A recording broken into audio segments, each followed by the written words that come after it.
And hello visuals, welcome back to our channel and welcome back to the Visual Guys Entertainment News with me, Dan, and me, Chris.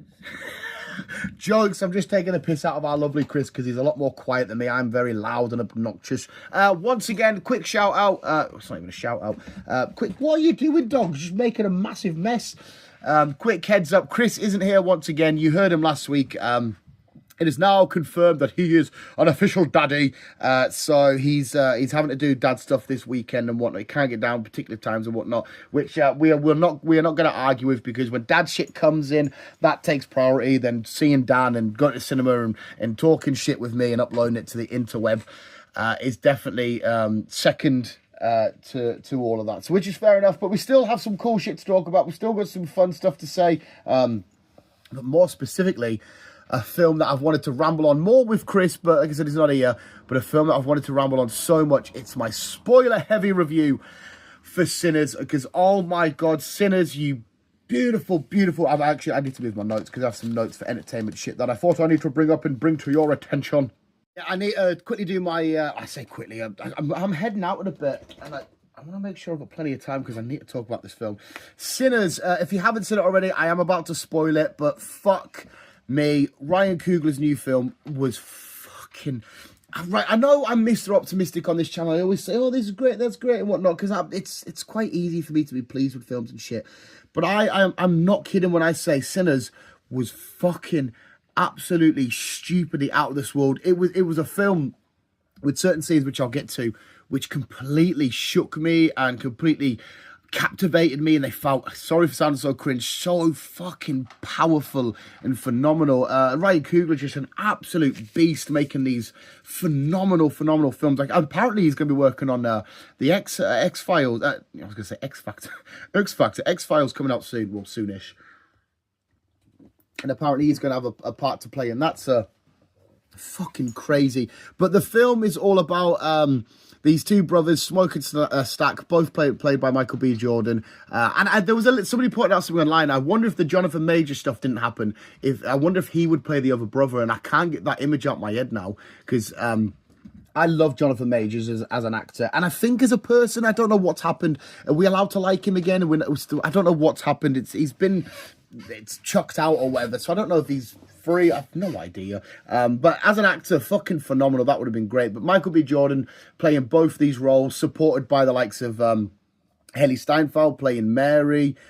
We have Jack O'Connell, who plays Remick. Yeah, his name was Remick. We have, oh fuck, I can't remember her name. The lassie that plays Annie, who was a not even a secret, but a fucking bit of an MVP to this film. If she wasn't kicking about, there'd be a lot of shit that they wouldn't have a clue about. There's a moment where she's saying about, like, oh, these are undead, these are vampires, and everyone's like, all right, fair enough, because it come from her, because she's so knowledgeable. She's very much, I don't know what the word is, you know, that kind of sort of people that like, you know, voodoo and witchcraft and giving you sort of powders and gems and crystals to stare off magic and stuff. Kind of like a little bit like a Calypso from Pirates of the Caribbean sort of shtick. She was fucking awesome though, and I absolutely adored her. One of my favourite characters from the film. We had, I can't remember the actors and actresses' names now. Obviously we have Pearl, we have Slim. Slim was so cool. He was a blues player. You hear him playing the like harmonica and shit like that, and oh, it's so fucking cool. And he has some funny moments in this as well. They all have some funny moments in this, to be fair. We have Cornbread, who is you like stuff from like 8 Mile and shit. He's kind of always, once again, I've forgotten fucking the actor's name. He always is a sort of a background character, but he's always great in whatever he's in. We had basically a full cast of absolute fucking people that just smashed it, and they just killed it. But yeah, so it's Smoke and Stack. They come back to their town, they're you know, the town that they're from. They've been in Chicago. It was quite cool because you can go on Spotify and get like a little backstory, because they were with Al Capone. And they've also got a journey about them being in the war and stuff. Well, you don't see it, but they were involved in the war. And at the time, this is 1930. It's like 1930. They were involved in World War I and stuff, and they had some shit that they did with Al Capone. I think they've been gone from their town for like 7 years or something like that. But they left Chicago with, like, I think they said it was like the Italians going up against, like, was it the Jews or something like that? They've left it like a bit of a setup and stuff like that, and they've come back to set up a juke joint. which is sold to them by a member of the KKK, which by the end of the film, they come back thinking they could sell this building, come back with the KKK boys and fuck shit up. Oh, no, they can't. Their plan went to shit because Michael B. Jordan absolutely, I should say, Smoke, who was the more, because out of the two, Smoke and, I'm going everywhere with this, aren't I? Smoke was a bit more serious and a bit more aggressive, and there's only like one sort of really time you see him smile, and that's with Annie, whereas Stack's a little bit more silly and a little bit more kind of carefree and just shucks your doodle, not to like a massive extent, just a little bit. He can turn it on when he needs to, and he's an absolute beast when he needs to be. But at the end, the KKK come back to try and take out Smoke. Well, they think they're both there, but they're not. And Smoke's just there, ready to rock and roll. I think I've got the Tommy gun gif playing. That's at the end of the film. That's where that scene takes place, and he just fucking goes nuts and he smashes them. And somebody again pointed out online, there's a bit because Smoke can't roll his own rollers. He always gets somebody else to do it for him. And somebody said it could be like PTSD or the shakes from being in war. Because at the end you do see him trying to make a rollie, and there's no one there to give him one. He's shaking, and he can't do it. But that's why he asks the racist guy who sells him the building. You got to smoke before he absolutely just finishes him off and destroys him. So if that might be a cool bit of character depth, which I didn't notice it. I knew the shake, but I thought he couldn't roll the rollie at the end of the film because of the night that happened with the vampires and shit. But obviously, if that doesn't explain at the start where he was getting Smoke to Stack to make his rollies and shit. I have got the right way around, haven't I, with Smoke and Stack? I'm sure I do. But yeah, sorry, anyway, I'm told going here, there, every fucking where. So it's them, they get back to town, they're trying to put like a kind of band together, get people to this juke joint. They meet old friendships, old relationships, people they used to work with, people they used to know, family members to pick up their cousin, Sammy, who I think the lad that played Sammy, I can't remember his name either, I'm doing a fucking horrible job at this. I think this is his first ever film I heard, which is just fucking stupid because he was brilliant in this, and as well he had to learn to play guitar for this film. Everyone was flawless. I loved everybody. And they get their juke joint, they make it up, the night's going well, they're partying, everybody, these relationships they've had for ages. Haley Steinfeld's character, Mary, with Stack, because she had a previous relationship with him. They're trying to, sort of get things on. And Annie and Smoke, again, had a relationship. They had I think it was just it wasn't a failed pregnancy. I think the baby was born, but she passed away at a young age. So they've got this huge bit of history together. Obviously, they used to be friends with people like Cornbread and all this kind of shit, partying away. And this is when Remick knocks at the door. You do see a little tease to Remick, and it's cool that when they introduce Remick, it's like the camera's sort of looking at this house, and he's going towards this house, and it's as if he's fell from the sky, which is fucking just crazy, because is it implying as he fell from heaven? Because obviously it's this whole talking to the devil, talking to the demon, vampire, because it is a vampire film, but not massively at the same time. It's a vampire film, but it isn't. It's super complex, and there's loads of shit that went over my head and I still haven't noticed. And there's just so much you could say about this film. And he gets to this house, he's being chased by, I need to say Native Americans. My girlfriend pointed out to me that I think it's offensive to say Indians when you say like cowboys and Indians. I think you have to say Native Americans or what type of Indian they were. I didn't know. I always said cowboys and Indians, but I have no idea. But he's being chased by this, were they Cherokee? Is it Cherokee? Is that the word? And they get to this house with a couple of white folks in there who are members of the KKK, and they sort of like, oh, did the man pass by? And they're like, no man walk around here. And they're like, fine. They definitely know he's in there. They fuck off. He changes them. They get to the juke joint. And then throughout the course of the night, they're slowly trying to change people into vampires and shit like that. But it's quite cool because obviously they do the vampire rules of, can you please allow me in? I need permission to come in. I can't just walk in, all that kind of stuff. And it's awesome because I saw an explanation as to why that's a rule. It's about like not getting off, but having like this massive power that you're the one that's willed them in, that's let them in. It said, oh yeah, you can come in. It's like this sort of like power trip kind of thing they get off it, where it's like, yes, they're this super powerful entity in this force, but without you saying anything, that you have to come in. It's like, I fucking love it because they've given us permission to do this kind of thing, which is great. And they don't let them in. They sing this crazy song that Pick More Robbing Clean and doing this thing, and Smoke's like there's plenty of white joints down the road you can go to. There's like, oh, this is really about skin, because he's putting on an accent of being a southern sort of thing, but he's actually from Ireland. Being Southern American, he puts that accent, he's actually from Ireland, which is another conversation which we'll get to in a sec. And And then eventually, as the individual members leave, because Haley gets back in, Mary gets back in after being bit by Jack O'Connell's. I am glossing over the story bits here. I do apologise. She gets back in. She changes Stack. Her and Stack get out. They find out that Stack's been changed. They let him out. They're saying everyone needs to go, and as everybody's leaving, they're all just getting bit and changed. So we're only left really with so who we got at the end, sort of Slim. The way Cornbread gets changed as well, he goes to take a leak, and you can sort of hear the whispers, and they're kind of all around him. It's fucking, they do it. It's not very scary, but there are a few jump scares, especially at the start. I got a bit of a whoa, what the fuck, because the film starts from the morning after the night, if that made sense. But we're left with Annie. Pearl's still in there. Slim, Smoke. Who am I missing?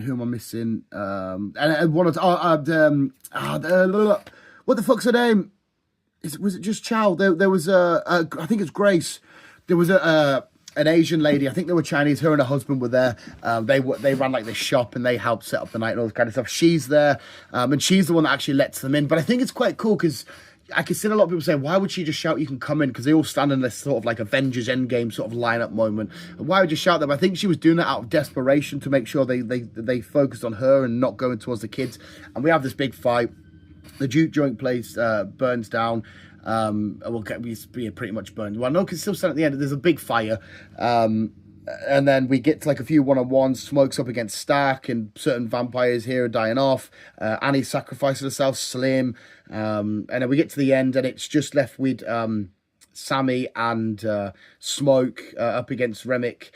I'm just kind of sure his name was, it was Remick, up against him. And then eventually sun comes out, they all die, some stuff happens. And we do get cool, really great end credit sequences. One where you see Michael B. Jordan and Haley Steinfeld, Mary and Smoke, Stack, because Smoke doesn't properly die in this, but he dies from getting shot.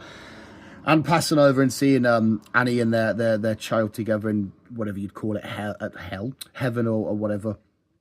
And we see them sort of in the 90s, Slim's still kicking, it's not Slim, Sammy's still kicking around, he's got some scars on his face, which is quite cool, because apparently this is based on a lad called, was it Robert Johnston's, who, there was a story about he was a musician, and he went to the cross points, or the crossroads, or whatever they were called, and he did a deal with the devil to become a good musician. I think that's who this was based off, because when the film ended, you saw the lad, the older version of Sammy, playing away, and you think, oh, is this based on him? Because he's got the real scars on his face and shit. But they come back, and it's Stacks like, I promised Smoke that I would leave you alone and shit, and you're saying I could change you and all this stuff. And they have this really beautiful moment where they speak for a few hours. That was the best night of their life. How, it was the last time they were with the brother. They were smiling, they were happy, they were the friends, the family. Everything was at peace at the world. They were playing music. They felt free. And it was so powerful and beautiful, the fact they were saying free. And after this horrible, minging, crazy night, but there was still a few hours where it was the best time of their lives. And it was just outstanding. And that's just pretty much at the finish. I don't know if there's more to come from Sinners. I don't mind if this is a one and done because of how beautiful it was. There'll be a lot of pressure on Ryan Coogler to replicate it and stuff like that. But I want to quickly break down a few of the scenes and a few of the beautiful moments. Again, I probably am glossing over some bits. If I miss anything, because there's so much to talk about for this film, then just please let me know. There's probably my favourite scene. Oh no, I won't start with my favourite. There's a beautiful scene where Slim's given like a little backstory to this guy that he knew and stuff like that, about getting money and all this kind of shit, and about how he was wrongfully killed and hung by white people because they said, oh, it's done this, it's done that, he's framed it and all this kind of shit. And they show you, like, Slim does a great job at showing the pain and hurt in his eyes, telling the story, but they do a good job of just letting you hear what it sounded like. You don't go to some sort of little flashback sequence. You hear it as if, like, he's playing out the sounds in his head. And it was just fucking beautiful. Another moment is obviously when Remick's come into the juke joint and he's playing his little song with his two little pals. Just the kind of song that they're singing, and they're doing it whole ding ding ding ding ding kind of, I think that's like rednecky sort of music. I think you'd play it on like the banjo or whatever. They're going pick, pour, robbing, clean, and I was like, oh my god, this is crazy.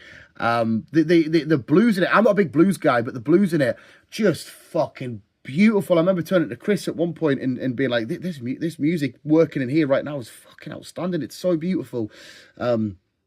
And it's playing out, and it just works. Obviously, the film's got a huge blues influence anyway. There's a lot of blues in the film, regardless. And I think another outstanding, amazing scene is one of the end credit scenes. Well, the one where you see them in the 90s, but the one, if you say right to the end, you're treated to another young version of Sammy playing the guitar in his dad's church, because his dad's a vicar or pastor, whatever they call them back then, in that particular region. Playing that, and I thought, because me and Chris, I was just stood there in absolute awe. Like when the film ended, my jaw was dropped. I looked at him and was like, wow. And then we got the 90s credit scene, and we didn't know there was another to come. I couldn't fucking move from fear of just like, what have I just watched? This was fucking phenomenal. It's instantly one of my favourite films in the past few years. Definitely it's going to make my top 20 list, with probably even maybe top 10 now, or top 50. I don't know, it's up there. It's fucking, without being biased to like Spider-Man stuff, if I wasn't, it makes it to top 10 without a shadow of a doubt. Yeah, you treat it to a beautiful scene like that. But I think the one of the greatest scenes I have ever seen, period, was we're at the juke joint and Sammy comes down, like Slims calls him over, or whoever it was now calls him over, and he's off to, he starts playing his guitar, because the monsters in this, like the music, it tells you a little story, because different cultures and different religions through different time periods have had different names for these vampires, these creatures.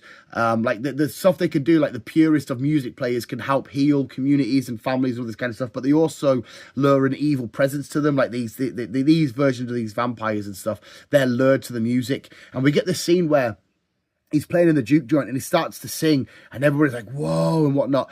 And we get this, the camera's panning out. Look, I'm getting goosebumps talking about it. Panning out and, looking around and stuff. And, oh my God, it's fucking beautiful.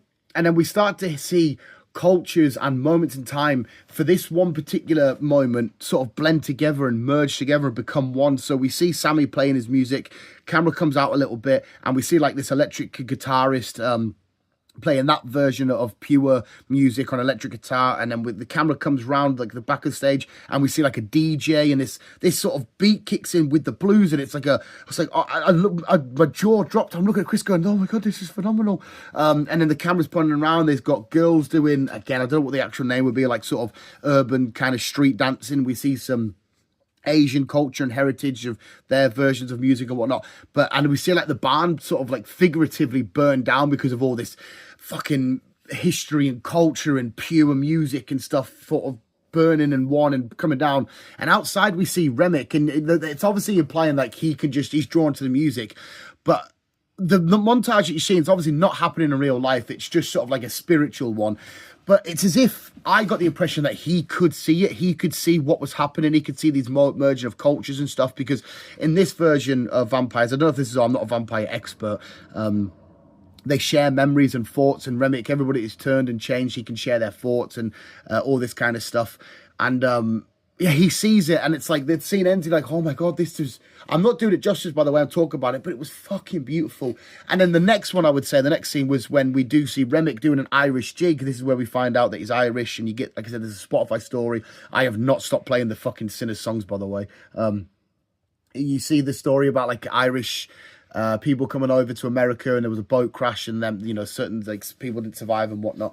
But oh my God, you see him doing this Irish jig, and I'd maybe do a little bit of research. I didn't realize how not mega similar, but there are similarities between the Irish culture and black culture. I think this is just mostly black culture in America. I think about how their rights were taken away and certain religions forced on them, and land taken from them, whatnot. So there's a lot of similarities, and Remick in this by no means is some sort of racist or anything like that. There's a moment where he's like, oh, I can't come in because of points to his hand, because of this, because of his skin color, and he says he can free them from everything, he can do this and whatnot. And I genuinely think there's a small part of him that kind of is a little bit of a good guy. Yes, he's a blood-sucking vampire and they need to do his normal blood-sucking shenanigans to survive, but I genuinely think that he's a part of him is a sympathetic character, where he knows what it's like to have his lands robbed from him and to have to be forced out of his home and be a distant traveller in foreign lands, and try and reclaim his culture and his heritage and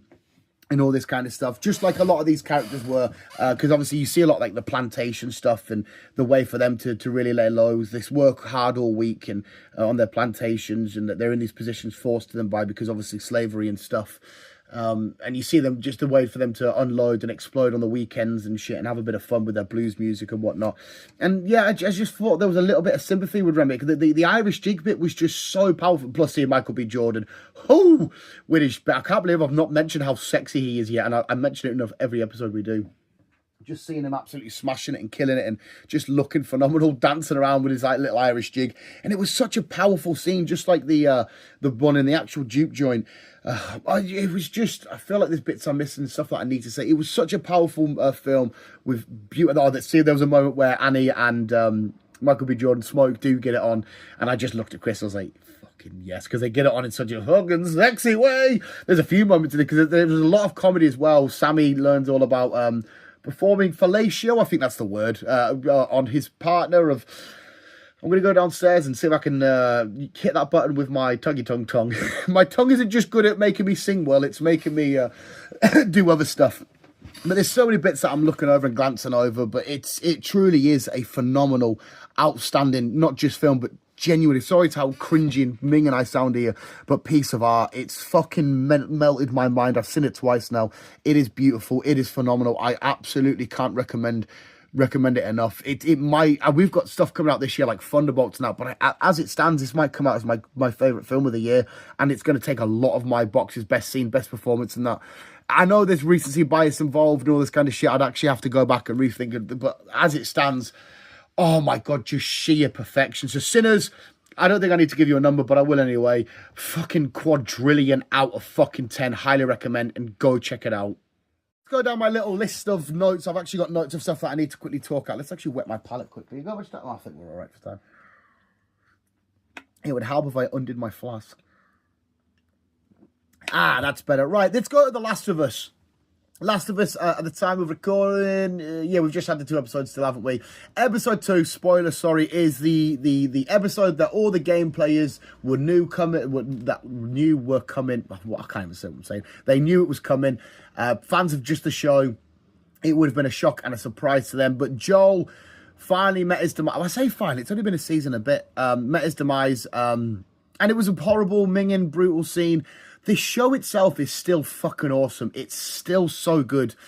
But I'm sorry, Abby a little bit more pulled me towards her side this week. I think maybe they have found the right person to play Abby.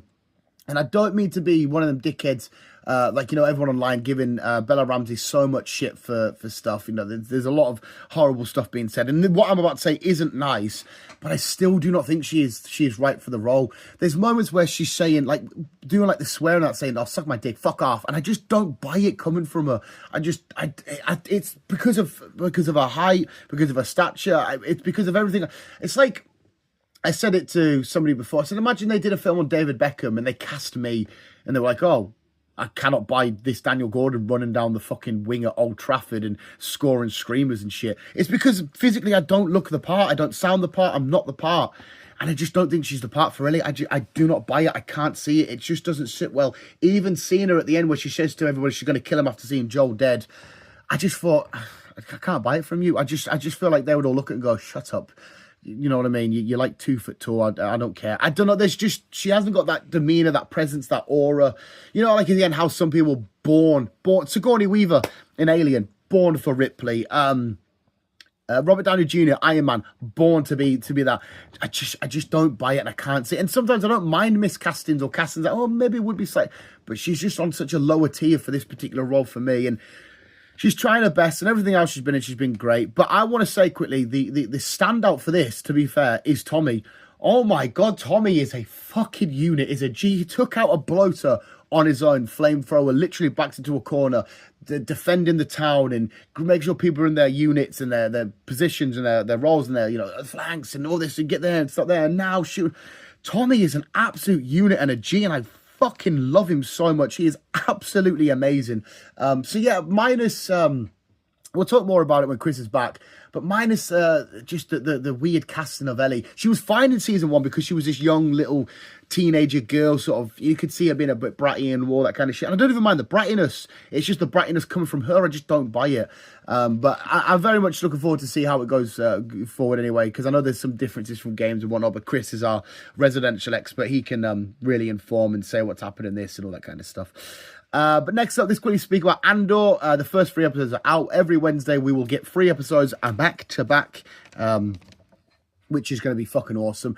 I still thoroughly enjoy Andor. I still friggin' love everything that's happening. The only thing I've got a little bit of weird thing is I love looking at the politics of it all and seeing these different senators and all this kind of shit. But I was just like, there's too much wedding stuff happening. I don't care about the actual wedding. Just let that play in the background and let's stick with these weird start of rebellion talking points and, you know, he's there and portraying this. And just have the wedding in the background, but just I want to see them interact. Because we get to a bit where we're having a bit of a fucking rave. I didn't realise Star Wars in Andor showed me some things I didn't realise existed. Projectors. I don't think I've ever seen anybody watch a TV or out, but we got a little projector thing and some Star Wars rave music.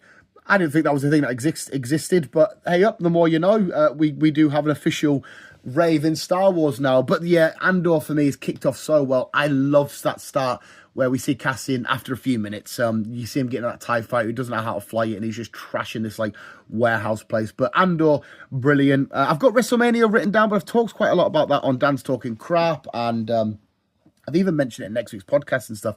WrestleMania 41 overall for me was fucking awesome. Another film that I'm going to shout out is Warfare. Oh shit, I won't say too much on this one, but I'm going to say you've probably seen the intros, the call on Mick. You get a really fun, amazing sort of army intro, and then you're just left with fucking, oh my fucking God. I highly recommend Warfare. A bunch of, again, just talented, amazing stars. And, well, I don't know if they're the main stars yet, like Joseph Quinn and that. They're definitely supporting actors at the minute, but they could have every right of being main stars. All of them were phenomenal, but I recommend you check out Warfare. Righteous Gemstones, only a couple of episodes left, still continuing to be fucking hilarious. The only downside for this, though, is it feels like we've got more than a couple of episodes left. It feels like there's still a lot more story to tell or a little more stuff to unfold, but I think there's only, what do we have, 7 to 8 now? We've got 3 episodes left, which is a bit of a shame, but still, it's still going to be amazing. We got that Predator trailer, which looks what they called Yachties. I can't what they're fucking called now. A young Predator as our main character. We also see an android from, I think, the Wayland Corps. I think you can see it in her eyes. So alluded to potential alien versus Predator in the future, but we get a young Predator going out there fighting creatures I don't think we've seen before, other Predators and all that kind of shit. So I'm more than up for that. We'll go back to Star Wars quickly. We've got the Revenge of the Sith, 20 years. I think it's happening tomorrow night. It might be a solo trip for me, just going to see that on my own.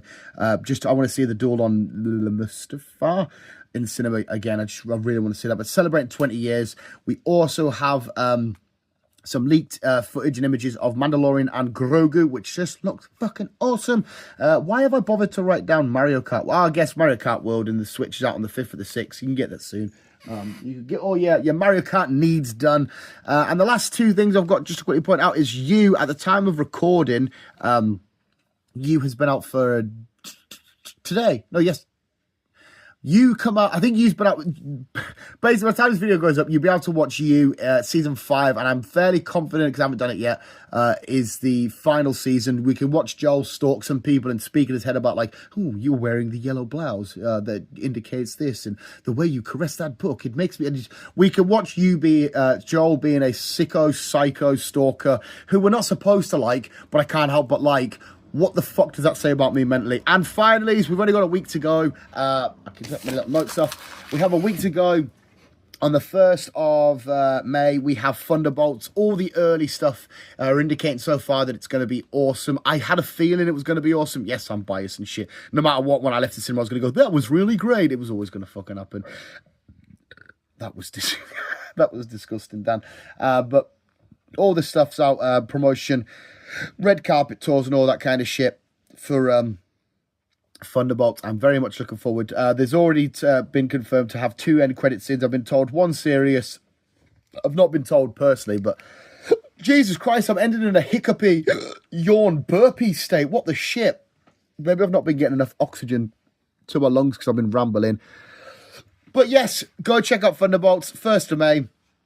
I'll be there. I've took the day off work, and you'll be getting a spoiler-free review and a spoiler-heavy review from me and Guyz at some point.